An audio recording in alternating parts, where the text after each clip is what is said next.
Hello everyone. তো আজকে ছিল শ্রাবণের শেষ সোমবার। সকাল সকাল মহাদেবের নাম দিয়ে এই দিনটা শুরু করলাম। বাড়ি থেকে বেরিয়ে অনেকটা দূর চলে গেলাম একা একা মহাদেবের দর্শনে। এসে দেখি কত ভিড়, সাথে বৃষ্টিও। মন্দিরের ভিতর থেকে ঢুকে একদম সিধা চলে গেলাম নদীতে মহাদেবের জন্য জল আনার জন্য। সেখানে গিয়ে দেখি সবাই নদীতে পুজো করছে, আমিও করছি। নদীতে পুজো করার পর তারপর সেখানে জল নিয়ে যেতে হবে মহাদেবের কাছে।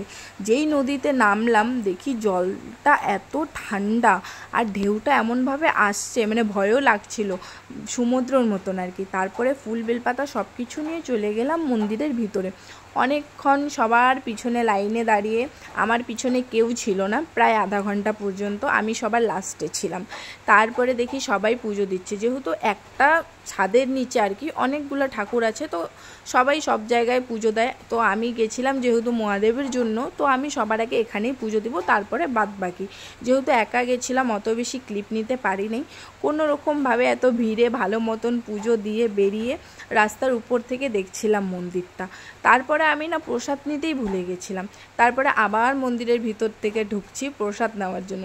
যখন যাচ্ছি দেখতেছি সবাই নাচানাচি করছে আর অনেক ভিড়, যেহেতু মানে এত মানুষ বলার মতন না। তারপরে সেখান থেকে চলে গেলাম প্রসাদ নেওয়ার জন্য প্রসাদের দোকানে। এত দূর আসছি বাড়ি থেকে, প্রসাদ না নিয়ে গেলে হয়, তো ভাবলাম অল্প কিছু সামান্য নিয়ে চলে যাই আর কি।